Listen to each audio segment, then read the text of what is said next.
Welcome in. This is episode 3 now. It's been a while since we've had an episode, but we've been busy. We've been all over the place, here, there, and everywhere. Jay Burr joined here with the boss. His name's in the show. My name's not in the show, so that's kind of how this goes here. Asa Hutchinson, governor of the state of Arkansas. Boss, how you been? Well, I've been fine. I've been traveling a little bit, so glad to be back in Arkansas. Spoke to educators this morning and full day, but it's exciting to be back with our fast break. That's it. I guess for you, when you're gone for a while and then you come back, do you kind of, I don't want to say dread's the right word, but usually your schedule gets a little jammed up and it's rapid fire. Do you look forward to those days coming back from being gone for a minute? Well, that's a little bit challenging, but let's put it in perspective. When I got elected governor 8 years ago, we still had the constitutional provision that if you as governor left the state of Arkansas, the geographic boundaries, then you lost your power of governor, and it all revolved to the lieutenant governor. Yeah. So it had been that way under our Constitution for 100 years. That actually was changed by a constitutional amendment, which reflects our mobile society, which means I can actually cross the river into Memphis and still be governor and not worry about what happens in Arkansas. So on my last trip, and I was on an economic development trip in 5 different countries in Europe. It was a very, very busy time. I think it was one of our most successful job creation efforts we'll see over time, but it was really, really good. But you can stay in touch. And so, it's a little bit harder work with the time difference, but, my great team was forwarding me electronically, letters, memos. And so I was keeping up that way. And then, we had the Legislative Council meeting. And so I'm overseas and I'm watching it live stream. So you get back, you feel somewhat up to date, even though it's still a little bit of catch up. Yeah, so we couldn't slack too much while he was out there in Europe. But kind of on we'll get to that here in a second here, because I know, you keep the road hot.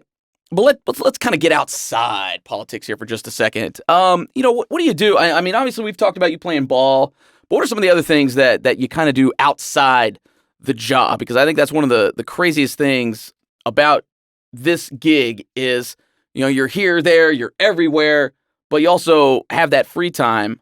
And I guess how do you kind of fill that time? Well, I enjoy reading. Actually, I'm reading a second novel by Ronna Weaver, who's from Arkansas. Her husband was FBI SAC, which means a special agent in charge of this area on the FBI, and it's a great crime novel. Ooh. And it really reflects my interest and background outside of politics. Okay. And, that's one of the things that's a little bit frustrating. When you're in the political world, everybody says, well, he's just looking for the next job or next opportunity politically. And, I didn't even think about running for governor till I was 46 years old. I'd already been elected to Congress.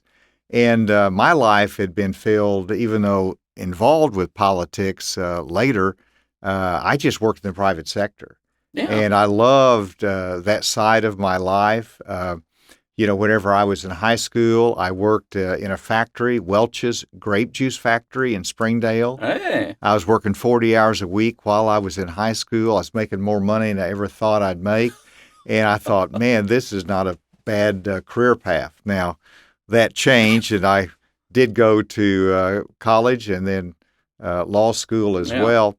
But I never dreamed really about the political side of things. I always had an interest, but I practiced law for 25 years, making my living that way. I put on Bentonville's first FM radio station, which was exciting back in the 80s. Yeah. And, that's where you got the FCC license, you did the survey, you bought the land, you put up the tower, you bought the equipment, you hired the engineers, you put it on the air, and you hope it sells. But, that's the entrepreneur side of me, and I'm very pleased with that, and that's always excited me. And then, the law side. I've loved my career in the law. I'm probably more passionate about the law and my experience in trying real cases in the courtroom. So I've been blessed in life both to have a public side, but Yeah, also just working hard in the sure. private sector, and that's a part that a lot of people don't know about. What kind of tunes were we jamming on this radio station? Well, probably, we weren't rocking too hard. It was actually a Christian station, Oh, okay. Sunshine 98. All right. And we had some, but it was a commercial station, so it was a Sure. little bit different. A lot of those are nonprofit. We had a commercial station, and we did okay. All right. All right. You can still jam to Christian music. Ain't nothing wrong with that now. Nothing wrong with that. And I guess too, kind of having your background, how does that kind of help you now? I mean, knowing that, a lot of times we like to throw out those terms, I was part of the working class and all that, but I mean, you were kind of there, you know, in the factory setting, so kind of what that's like, and what I guess you'd say normal folks deal with, and all that. I had the entrepreneur side to you as well. So I mean, how have you taken all those life experiences and kind of translated it to kind of where you're at now? Well, they're very important. I think that politicians that have not had a background of just working for a paycheck Yeah. and understanding what it means to put those paychecks together to provide for a family, Right. that's really important in life. And it's also important for a politician not to fear losing an election. And I've lost elections, and you don't like losing, but I've always had a life and responsibilities and opportunities to go back to. And even now I'm finishing my 8th year as governor. I'll be term limited. Yeah. And, there's a lot of excitement about opportunities in the private sector. Now, at this stage, I'm not going back and working in a factory, and I'm not going to be baling hay that I used to do. But those are cherished memories in my life Sure. Yeah. of the background of just identifying with my dad and Susan's my wife's dad, who are blue collar, worked hard every day, and you never want to forget those roots. Right. Going back to, you're a reader. You're a big reader. I've seen some of the reading files you take home, and it blows my mind because I'm not much of a reader myself. But, you kind of into crime novels. I mean, you kind of into the romance novels and things like that too, or is that kind of your alley? Well, not that I would confess on the air. No. I actually the crime novels are unusual. Oh, I did this because I like Ronna Weaver and her writing, and Okay. it's Arkansas connected.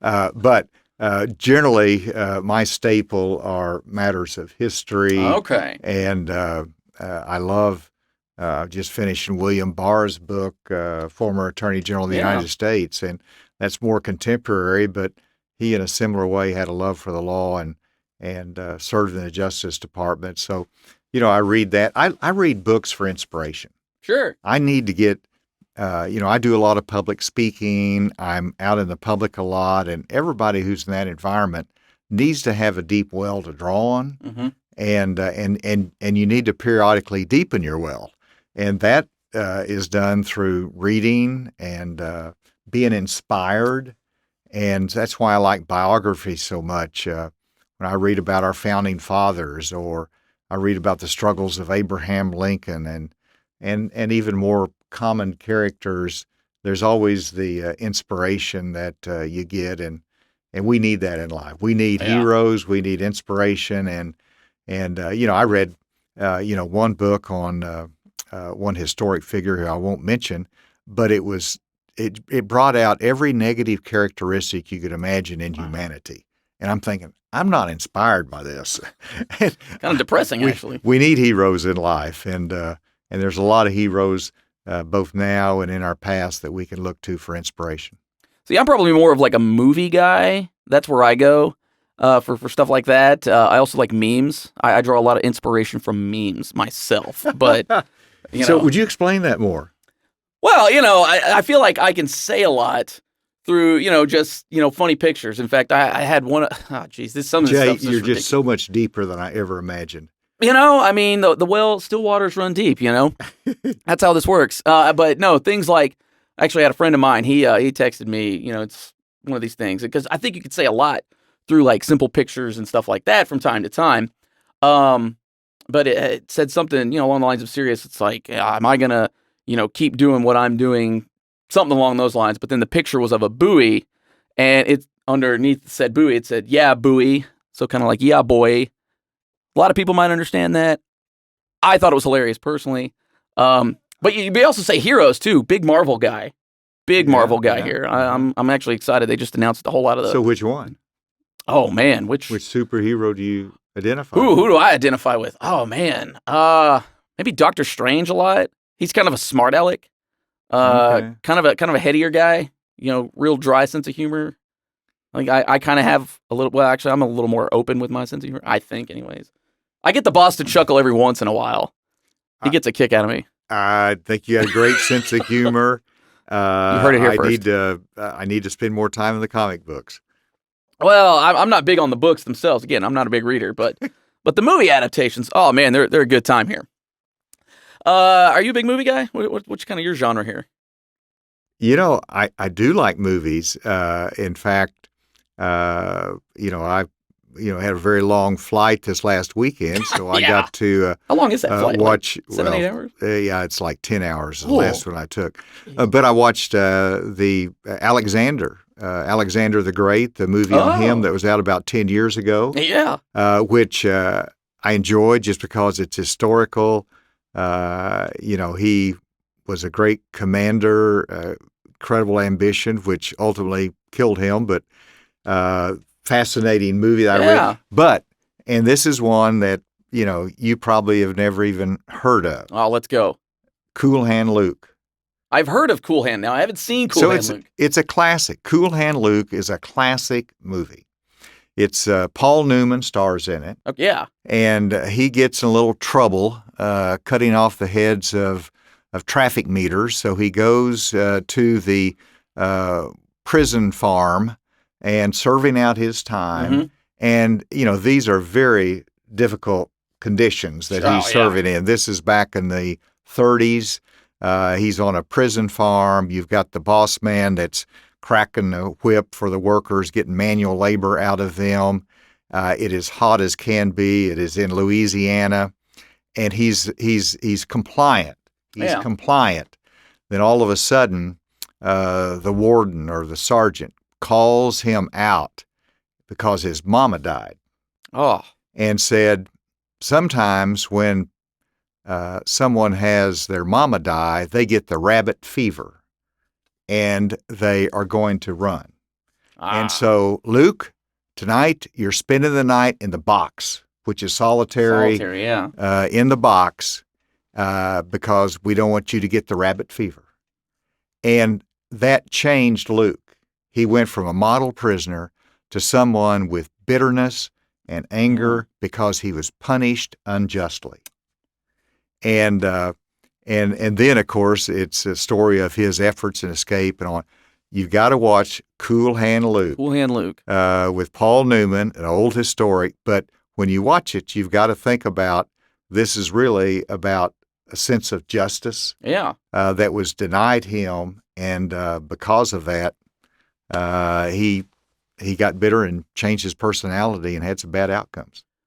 Man, I think the last airplane movie I watched was Tenet, and that one's tough to keep up with. It's a pretty far out concept. I don't even remember what the concept really was because it was just that far out. I'm usually pretty good at keeping up with stuff, but man, that one was tough. You should check that one out. Tenet. Yeah, there's like a little bit of a not necessarily time travel aspect to it, but it's like you can kind of watch yourself go back. It's all right. You get me information on that, and I'll try to get you on Cool Hand. All right, I'll submit a reading memo on that one.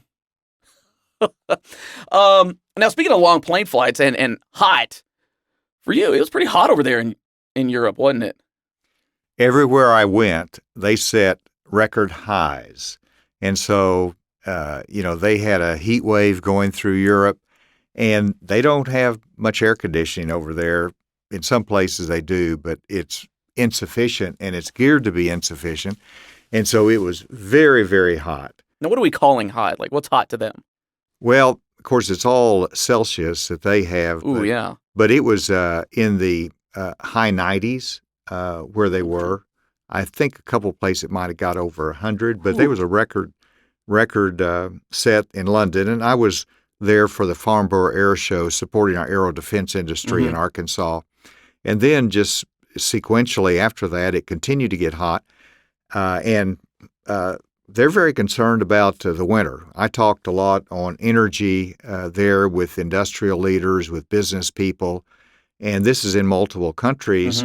And because of Russia's invasion of Ukraine, they're overly dependent upon Russia.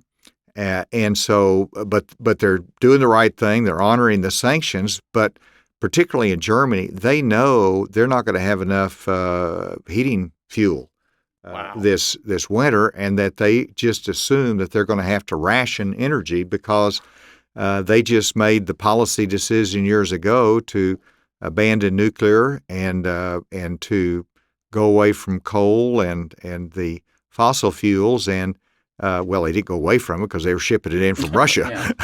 But, they made themselves totally reliant, and so they're paying a price for that. But I'm just so admire them that they shoulder up. Yep, that's going to be a tough winter we're going to have, but we're doing the right thing by not supporting Russia, and we want to support Ukraine in this. And so, but it just reminds me that here in the United States, we got to produce energy. We've got to produce for ourselves because we want to be independent, but we also need to support or increase our production for our allies. We want them to look to us for energy supply, and that we can be helpful to them versus rationing or versus them looking to other sources. So critical issue that they face in Europe, and we need to turn on the spigots. We need to increase our energy production. And, part of it is our natural gas that we have in such abundance here in Arkansas, but they haven't built the facilities for LNG there to receive it, and we haven't got them all built. It'll take a year or so. So they're building them. They're accelerating that. They want our natural gas, but they're not going to get it done in time for this winter. So they're kind of stuck between a rock and a hard place this year, kind of. It looks like that, and it'll vary from country to country. Right. But Germany will be in a real difficult bind, and some of it is, each industry. I mean, as I meet with factories over there, some of them will have alternative sources they can look to. Some have their own energy sources within the plant, biomass in the timber industry.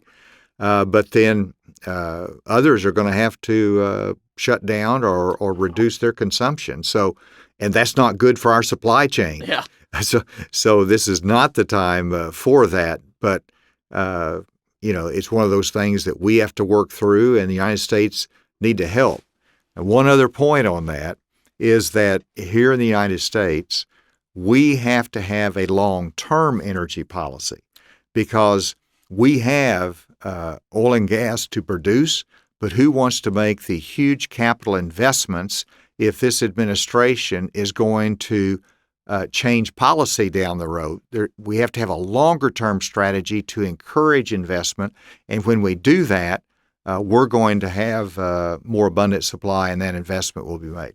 Because I've noticed that there is a kind of a very healthy bipartisanship spirit amongst the governors. Now, again, you guys have your differing opinions on things, and there are been some recent hot-button issues that you guys have been sort of working through, whether it be working groups or just things that you're addressing. And obviously, we're talking about different levels of government here, so you guys don't necessarily get dumped on here. But still, despite those differences, that spirit of bipartisanship alive and well. So what's it like to be able to work with those folks who might have those differing opinions, but you still find that common ground in that spirit of bipartisanship? Well, it is. The bipartisanship is alive and well, and it's because governors have to get things done. Right. We have to solve problems. We can't get log jammed and say, well, we can't get it done. We have to find those solutions. And so that's the nature of governors. And every governor has to be able to work across the aisle as well. And so when we get together, we're very practical about it. And I can't tell you how much I would disagree with the policy of, for example, Phil Murphy of New Jersey. He's a liberal Democrat, but we've been able to work together on computer science education. We've been able to work together, in moving out of the pandemic on infrastructure. So we know there's areas of disagreement, broad areas of disagreement, but let's figure out what we can actually work together on. Right. And so that's what I enjoyed about being chair of the National Governor Association. It's one of the last standing bipartisan groups in the country that can produce results. And because of that, we've had an influence on policy, both by having best practices available at the state level, but also influencing what happens in Washington. And grateful that they listen to the voice of governors. It was actually, I kind of got to see that really firsthand for the first time on the national stage. A couple weeks ago, I was in D.C. For the Education Commission of the States, kind of their annual conference. And there were several other folks from different states that were reaching out. I know Kansas was one of them. Like, hey, you and me need to link up because we really want to follow the model that Arkansas has for the computer science things. Now, they're kind of in their infancy stages of, kind of getting their thing going, whereas, we've been doing it since day one of your governorship here, with that being one of your big pillars. But, to kind of just in that 1 year where you were really able to, lead the charge on that computer science, how have you seen things change from day one till now that you've sort of passed the torch? Well, a good illustration of it is one of the goals that those that believe in computer science education have is to increase the number of high schools that offer computer science as a course.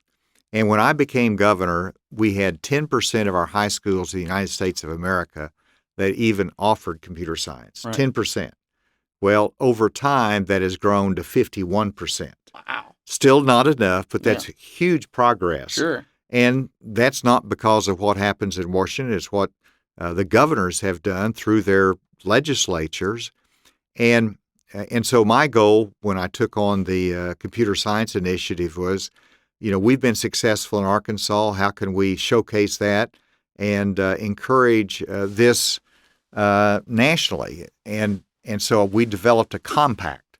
It's an agreement between the governors, and anybody can sign on or they can say, no, we don't want to do that.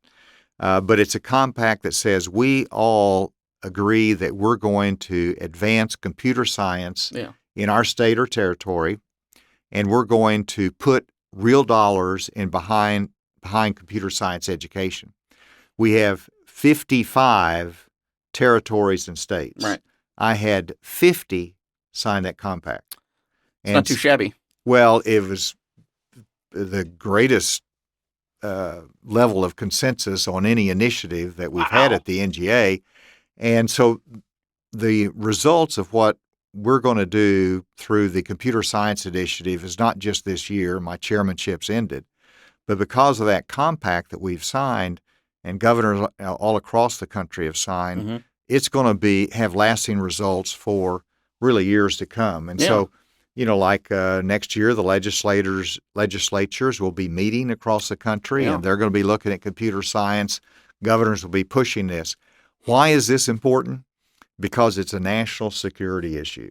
If we in America are not producing the talent that can develop software that can work in cybersecurity, then what's going to happen? We're going to fall behind in our technology advances, or we're going to import the talent from overseas, which is a challenge these days. And then the last option would be, because it's a remote world, we could hire computer scientists in India or in any other country across the globe. And we don't want to do any of those except let's grow our talent here. It is a national security issue, and that's why this initiative is so important. Now, you just recently passed, the chairmanship off. Did you feel nostalgic at all? Did you get kind of well up about the fact that it's like, my time is up with this one? Anything like that? No. Bluntly. No. I knew it was a year assignment. It was a lot of work. We was very successful in it, but glad to pass that mantle on to my successor and to see it really in good shape. And part of it is, this is August. I've got 6 months left in my term, and there's still things that we've got to do here in Arkansas and to be able to devote the energies to it. And so it's a good time to say that's someone else's responsibility now. Every assignment like that is rewarding, but it's still a lot of work. Frees up your schedule a little bit too, I imagine. A little bit.